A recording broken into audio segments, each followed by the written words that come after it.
आज Bharat England semi-final आज match हो बातिल खेल हम आसंता काली आईसीसी नुआ नियम। हाँ दर्शक बंधु जो मैंने चैनल नुआ अच्छा से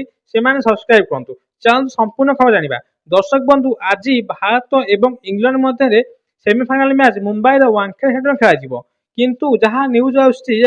आदि आज मैच वर्षा हुए और बातिल हुए ताहले फाइनाल को किए जीव जदि वर्षा हुए मैच बातिल हो फाइनाल किए जीव जाना संपूर्ण खबर जाना। दर्शक बंधु आज मैच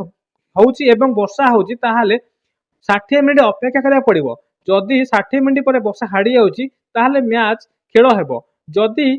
खेल आरंभ हो पुणी थे वर्षा होची 90 मिनिट पर्यंत अपेक्षा करा पड़ो जदि 90 मिनिट पर वर्षा हाड़ी जाऊँगी मैच आरंभ हेब जदि आज मैच 90 मिनिट पर वर्षा छाड़ूना ताहले आईसीसी नुआ नियम अनुसार एक रिजर्व डे रखाई आज मैच को आसंता काली को स्थानांतर हम एवं सेउटू आरंभ हम मैच एवं रिजर्व डे खेल हम जदि आज मैच बातिल हो काली रिजर्व डे वर्षा हो मैच बातिल हो मैच हो रद्द तेणुक जेहेतु इंग्लैंड अच्छी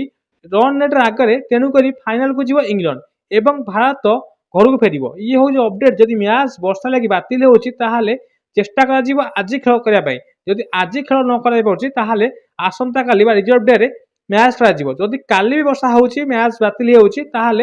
इंग्लैंड जीव फाइनाल को भारत जीव घर को ये हूँ अपडेट।